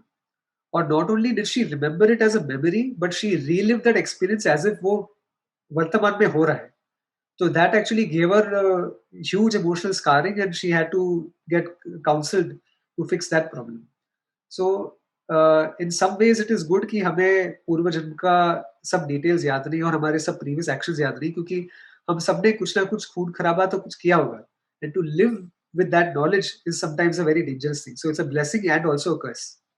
दूसरा प्रश्न मेरा ये था कि जो कर्मफल है, इस ये तो होता है, but how to know the timeline of कर्मफल? इज़ इट द ज्योतिष और how to find out it कि हाँ। ये कर्म कब होने मतलब इसका रिज़ल्ट हमें कब होने जा रहा है? हाँ, लोग जी, ये भी एक मिस्ट्री है। It's a great mystery that we can not solve for the same reasons कि चलो मैं आपको एक एक्सट्रीम एग्ज़ाम्पल देता हूँ। समझिए कि मैं अपने मृत्यु काल मेरी मृत्यु काल बहुत पास आ चुकी है और 5-10 मिनट में मैं मरने वाला हूँ और कोई रिश्तेदार जो मुझे पसंद नहीं, वो मुझे हॉस्पिटल में आता है मिलने के लिए और मेरे बाजू में एक बंदूक है, तो मैं शूट करता हूँ उसे, मार डालता हूँ और 5 मिनट के बाद मैं मर जाता हूँ। अभी मेरे जीवन में इतना समय नहीं था कि मैंने जो कर्म किया उसका मैं भोग चुका सकूँ। तो उसका जो फल है, वो प्रारब्ध वो संचित कर्म में जुड़ जाएगा और कोई अगले जन्म में या कोई उसके बाद कहीं न कहीं मुझे मिलेगा। परंतु मैं आवरण जो जो जीव आवरण शक्ति है जीव पर, जो आवरण शक्ति की छाया है, उसके कारण मैं याद नहीं कर सकूँगा कि ये कर्म था और उसका भोग मैं अभी चुका रहा हूँ। सो देयरफॉर वो एक्सट्रीम एग्ज़ाम्पल दिया मैंने। हाँ, कभी हो सकता है कि चलो मैं रोड पे चल रहा हूँ और मैं किसी को ऐसे ही थप्पड़ मारूँ और वो मेरे को वापस मारे, तो आई नो कि this action cause this result, वो उसका इमीडिएट टाइमलाइन पता चल जाता है। लेकिन कोई एक्शन होती है जिसके टाइमलाइन में अंतर होता है, कोई टाइमलाइन्स बहुत छोटे होते हैं, कोई बहुत लंबे होते हैं। और कभी-कभी ऐसा भी होता है कि जिसको हमने जिसका हमने भला किया या बुरा किया, उसको इच्छा हो कि वो ही हमें वापस रेट्रिब्यूशन दे। तो उसका टाइमलाइन हमारे टाइमलाइन से मिलना, जुड़ना, वो संदर्भ में आना, वो सब भगवान सँभालते हैं, because it is very difficult for circumstances to come together for a certain result to manifest, because there are so many complexities at play और जो भी आपको होता है वो सबको अफेक्ट होगा। तो वो टाइमलाइन जानना डिफिकल्ट है, परंतु हाँ, ज्योतिष शास्त्र अटेम्प्ट करता है, थोड़ा प्रयत्न करता है कि हमें थोड़ी शांति दे, थोड़ा डायरेक्शन दे। लेकिन मेरे गुरुजी ये भी कहते थे कि बहुत सारा ज्योतिष शास्त्र पर डिपेंड मत करो एज़ एन आध्यात्मिक स्टूडेंट। हाँ, जनरली स्पीकिंग बहुत इम्पोर्टेंट है, परंतु क्या है कि अगर हम सभी चीज़ को एनालाइज़ करें कि यार इसके कारण ये हुआ और उसके कारण वो हुआ, तो क्या होगा कि वो कर्मयोग भाव कम होने लगेगा हमारे हमारे मन से। ये कर्मयोग वो होता है जो ईश्वर अर्पण बुद्धि और ईश्वर प्रसाद बुद्धि। मतलब कि अर्पण बुद्धि कि मैं जो भी चीज़, जो भी कार्य, जो भी क्रिया कर रहा हूँ, मैं भगवान को अर्पण कर रहा हूँ। और जो भी मुझे फल मिल रहा है, वो मैं प्रसाद की तरह ग्रेटफुली, ग्रेसफुली एक्सेप्ट करूँ ईश्वर के पास से। तो जो भी मिले हमें, अगर हम ग्रेसफुली एक्सेप्ट करें कि चलो ये कोई ना कोई कर्म मैंने किया है, अगर उस पर हम निष्ठा रखें कि भगवान मैं जानता तो नहीं मैंने कौन-सा कर्म किया और ये फल मैं क्यों भोग रहा हूँ, परंतु इतना तो मैं जानता हूँ कि तुम्हारे जो लॉज़ है, तुम्हारा जो कार्मिक ऑर्डर है, तुम्हारा जो धार्मिक ऑर्डर है, वो स्थिर है और देयरफॉर जो भी मुझे मिल रहा है, वो मेरे ही कर्म के कारण मुझे मिल रहा है और मैं ग्रेसफुली एक्सेप्ट करता हूँ ये रिज़ल्ट। तो उसमें क्या होता है कि वो कर्मयोग की भाव बढ़ जाती है और वो टेंशन भी कम हो जाता है। लेकिन अगर हम बहुत सारा प्रोसेस करने की प्रयत्न करें कि अरे इसके कारण ये हुआ, उसके कारण वो हुआ, तो वो कर्म भाव घट जाता है, कम हो जाता है, कर्मयोग भाव। ये फिर से कर्म के बारे में है और मैंने अक्सर ये पढ़ा है कई जगहों में कि जो भी धार्मिक संप्रदाय है अधिकतर वो कर्म और पुनर्जन्म में विश्वास रखते हैं। चाहे वो नास्तिक हो या आस्तिक दर्शन हो, वो अधिकतर पुनर्जन्म और कर्म के सिद्धांत में विश्वास रखते हैं। लेकिन इसकी आलोचना और खंडन भी की जाती है कि इसके कारण आप आप ऐसा करते हैं कि आप कामचोर बन जाते हैं। क्योंकि जब आप कोई समस्या देखते हैं, आप सोचते हैं कि वो अपने प्रारब्ध कर्म के कारण भुगत रहा है और आप ये भी सोचने लगते हैं कि मुझे इसकी सहायता करने के लिए या इसका कुछ इसको ठीक करने के लिए मुझे कोई प्रयत्न नहीं करना चाहिए। तो इससे क्या होता है, सामाजिक जो ज़िम्मेदारियाँ जो हैं, इसके कारण हम सामाजिक ज़िम्मेदारियाँ निभाते नहीं हैं। इस तरह की आलोचना बहुत मैंने पढ़ी है कई जगहों में। तो आपका क्या विचार है अद्वैत की ओर से? ये बहुत कॉमन क्वेश्चन है और आपने ठीक से कहा कि अ, आप कंप्लेसेंट बन जाते हो कि भाई देखो जो भी है मेरे कर्म के कारण है, तो अभी मुझे क्या उसके लेना? जो है वो है। लेकिन एक और पर्सपेक्टिव इसमें, जो व्यक्ति कर्म को ठीक से समझता है, मतलब मैकेनिज़्म को समझता है, वो सोचेगा कि देखो, ये भी सही है कि जो भी मैं भोग रहा हूँ, वो मेरे कर्म के अनुसार है, ठीक, समझा। लेकिन जो मेरे कर्म के अनुसार तब था और मैं आज भोग रहा हूँ, तो आज मैं जो कर्म करूँगा, वो मैं भविष्य में भोगूँगा। देयरफॉर अगर मुझे पुण्यकारी फल चाहिए, तो मुझे पुण्यकारी कर्म करने चाहिए। मुझे अगर शौर्य चाहिए, मुझे अगर धन चाहिए, मुझे अगर कुछ ना कुछ चाहिए, तो उसके लिए मुझे प्रयास करना होगा भी। तो कर्म एक्चुअली मनुष्य को रिस्पॉन्सिबल बनाता है, कंप्लेसेंट नहीं। और जो व्यक्ति कर्म को शायद उसका डिस्टॉर्टेड अंडरस्टैंडिंग हो या मिसअंडरस्टैंडिंग हो, या कभी ना कभी लाइफ में हम एक्सक्यूज़ भी बना देते हैं, अपने इनएडिक्वेसीज़ के लिए और वो कर्म पे ठोक देते हैं कि अरे भाई ये मेरा कर्म है तो क्या करूँ मैं? परंतु भविष्य के जो फल है, वो वर्तमान पर निर्भर है। तो अगर मेरा वर्तमान में जो मेरे आगामी कर्म है, मैं उसको ढंग से करूँ, अगर मैं धार्मिक मार्ग पर चलूँ, अगर मैं सोसाइटी को कंट्रीब्यूट करूँ, अगर मैं फैमिली को कंट्रीब्यूट करूँ, अगर मैं कुछ ना कुछ परिवर्तन लाऊँ जगत में, जो भविष्य में मुझे ही काम लगेंगे, मेरे ही कर्म के कारण, तो वो ऐसा करेगा। परंतु इसकी ऑपोज़िट एंड में अगर कोई नास्तिक हो, अगर कोई निरेश्वर हो, कोई मानता ही नहीं हो कि ये कर्म जैसा कुछ है ही, तो पॉसिबल हो सकता है कि वो सोचे कि यार yolo, you only live once, ये जो पूरा योलो है ना, योलो फैक्ट, तो वो बोलेगा कि लाइफ तो एक ही है, जीवन तो एक ही है, भोग कर, मज़ा कर, जो करना है कर, तू तेरे को कुछ फल मिलेगा ही नहीं क्योंकि कर्म जैसा तो है ही नहीं। Life is a random event, it's a random chance event. Therefore it is very possible that the person जो कर्म को समझता है, वो ज़्यादा रिस्पॉन्सिबल रहेगा क्योंकि उसकी वो अंडरस्टैंडिंग तीव्र है कि between cause and between effect there is an undying inseparable relationship, और बिटवीन कर्म और कर्म फल there is a relationship. Whereas जो कर्म को मानता ही नहीं, उसका लाइक्लीहुड है कि अरे भाई कर्म है ही नहीं तो मैं कुछ करूँ ही क्यों? वो भी पॉसिबल है। मेरा प्रश्न ये है कि सामूहिक रूप से जो दुर्घटनाएँ होती है, जैसे कि हवाई जहाज़ की यात्रा करते समय या बस में बैठते समय या पहाड़ एकदम गिरते हैं या अकस्मात जैसे भूचाल आता है या नदी में बाढ़ आती है और बहुत सारे लोगों की एक साथ मृत्यु होती है। क्या उन सभी का कर्म एक जैसा है या इसको हम किस दृष्टि से देखेंगे? तो उसमें छोटे भी होते हैं, बड़े भी होते हैं, तो हम इसको किस दृष्टि से देखेंगे? वो कृपया इस पर प्रकाश डालें। तो ये तो बहुत ही डिफ़िकल्ट क्वेश्चन है और इसका आंसर भी ईज़ी नहीं है, बट फिर भी प्रयत्न करूँगा। इसमें एक चीज़ होती है जिसको बोलते हैं कलेक्टिव प्रारब्ध कर्म। मतलब कि मैं आपको एक उदाहरण देता हूँ। मेरे मेरी एक बेटी है और मैं अपने शास्त्री जी के साथ कुछ बात कर रहा था।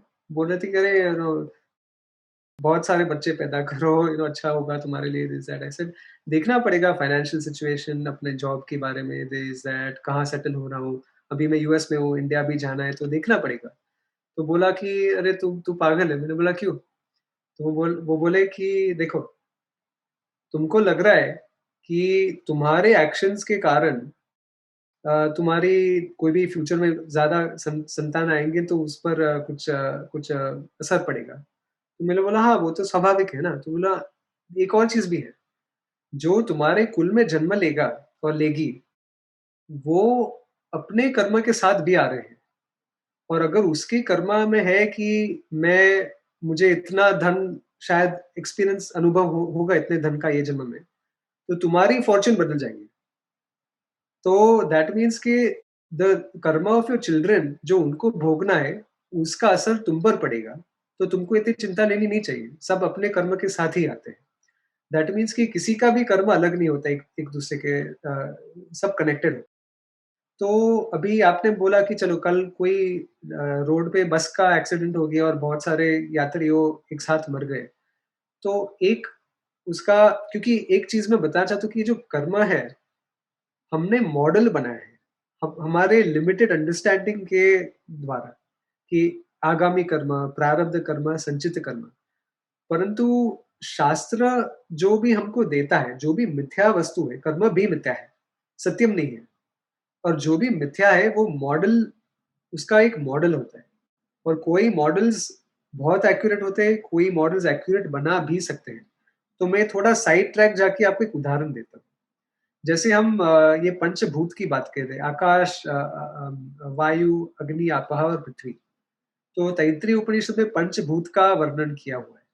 अगर आप छंदोग्य उपनिषद देखेंगे तो उसमें 3 भूत का वर्णन किया है।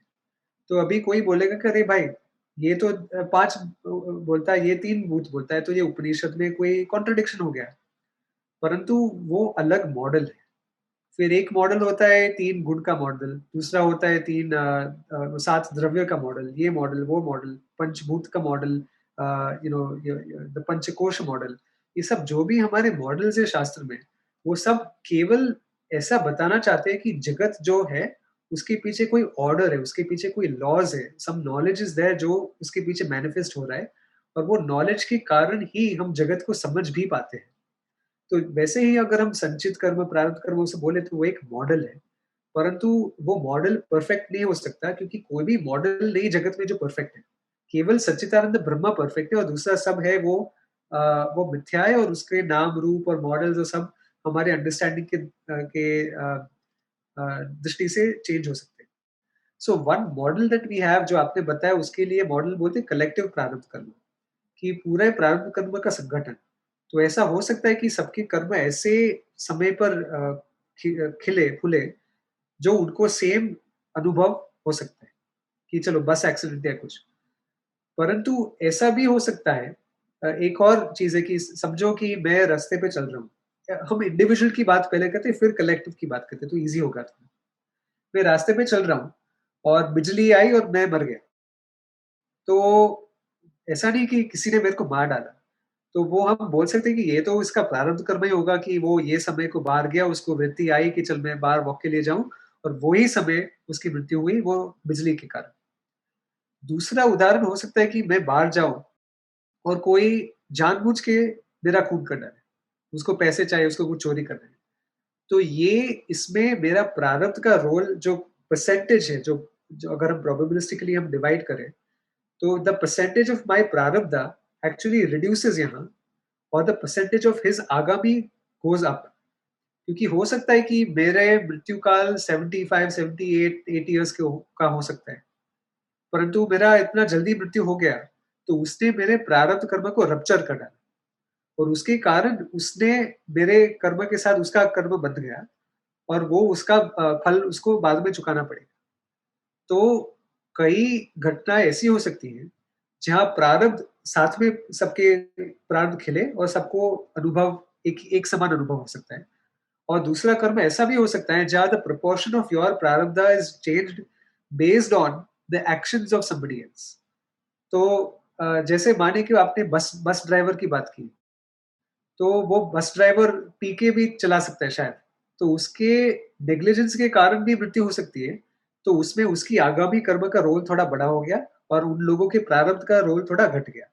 लेकिन समझे कि वो बस चल रहा है और वो ध्यान ध्यान से चला रहा है, ठीक से चला रहा है, लेकिन एक लैंडस्लाइड हुआ या टायर फट गया या कुछ और एक्सीडेंट हुआ जो उसके कारण नहीं हुआ, तो वहां प्रारब्ध का रोल ज्यादा हो सकता है।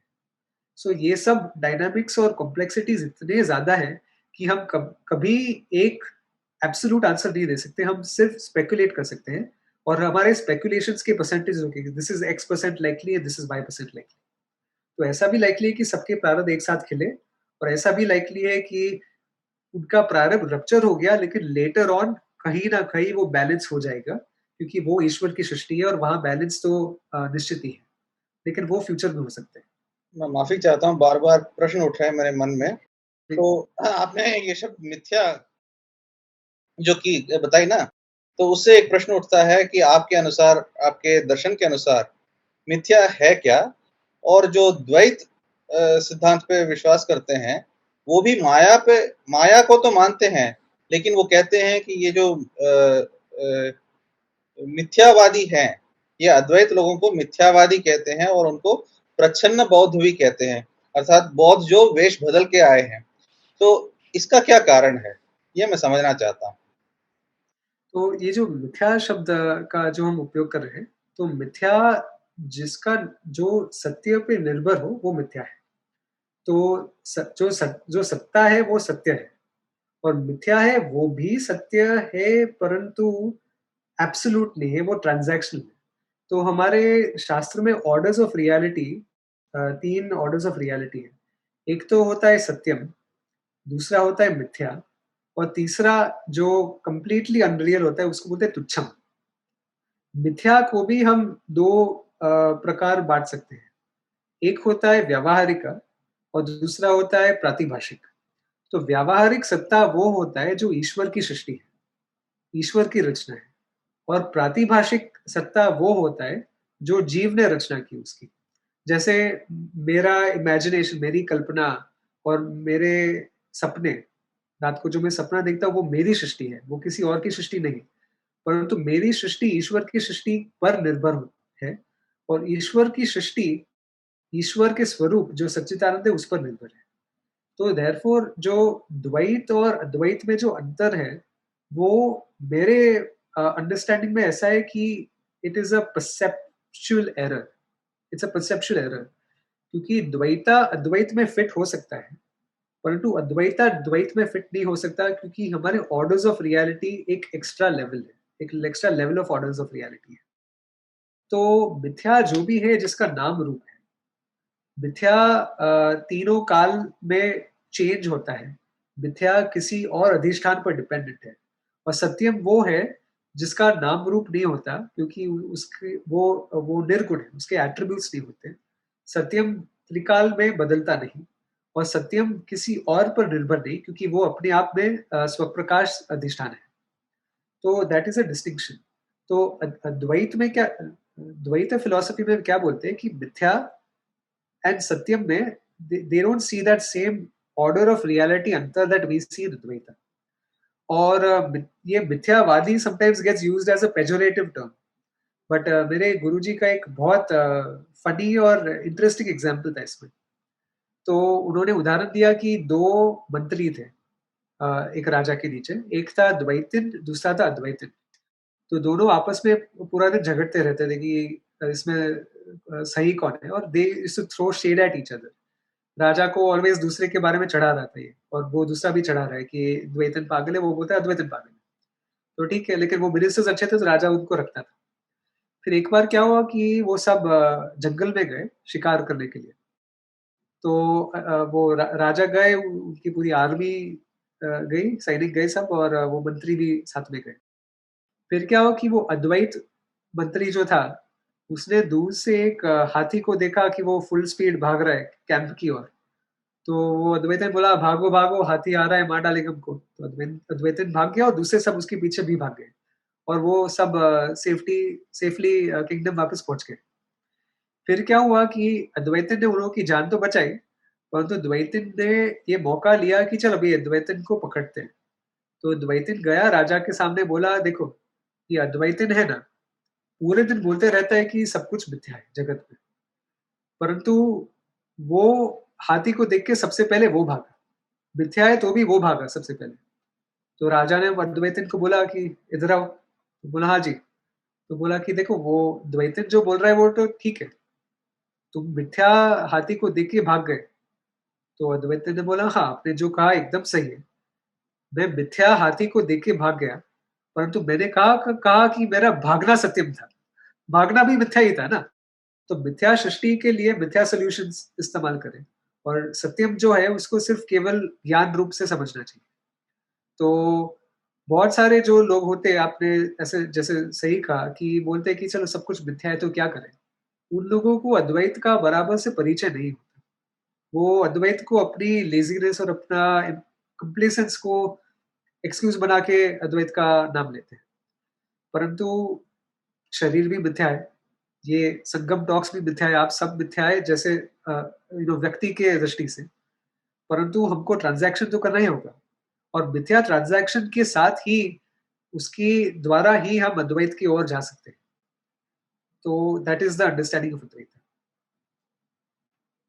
बहुत-बहुत धन्यवाद प्रशांत जी। मैं चाहूँगी कि आज की जो वार्ता थी, उससे संबंधित अगर कुछ पुस्तकें आप सजेस्ट कर सकें हमारे श्रोताओं को, तो उन्हें इस विषय में थोड़ी और अगर वे जानकारी लेना चाहें, तो कोई बुक्स हैं तो वो प्लीज़ आप सजेस्ट करिए। हाँ, बिल्कुल। तो सबसे प्रथम जो शास्त्र अद्वैत के जो शिष्य हैं वो पढ़ते हैं, उसका नाम है तत्वबोध। तो ये किसी शंकराचार्य, अभी कोई लोग बोलते हैं आदि शंकराचार्य, परंतु शायद आदि शंकराचार्य भी ना हो, कोई शंकराचार्य ने ये बहुत-बहुत वर्षों पहले लिखी है। और उसमें पूरे अद्वैत वेदांत का सार 70 से 75 वर्सेस तक पूरा वेदांत का सार है। और it is the absolute place to start. फिर अगर आप अंग्रेजी में पढ़ना चाहते हो, तो I would say Swami Dayanand Saraswati आशा विद्या गुरुकुलम के, नॉट दी आर्य समाज वाले, आशा विद्या गुरुकुलम वाले स्वामी दयानंद सरस्वती जी, उनकी बहुत सारे पुस्तकें हैं, उनके बहुत सारे प्रवचन भी हैं। तो अगर सबसे ज़्यादा अंग्रेजी में क्लैरिटी चाहिए तो उनके टॉक्स बहुत अच्छे हैं। और अगर आप हिंदी में सुनना चाहते हैं प्रवचन या पुस्तक देखना चाहते हैं, तो स्वामी दिव्य चैतन्य जी है वाराणसी के। स्वामी अखंडानंद सरस्वती जी जो वृंदावन आश्रम के हैं, वो मुंबई में भी सिखा रहे थे। उनकी तो अभी महासमाधि हो गई बहुत साल पहले। परंतु उनके बहुत सारे अच्छे पुस्तकें हिंदी में प्रिंटेड है और प्रवचन भी आपको मिल जाएँगे। तो अगर आपको कोई भी ऐसे रिकमेंडेशंस चाहिए तो I will be happy to share the resources with you.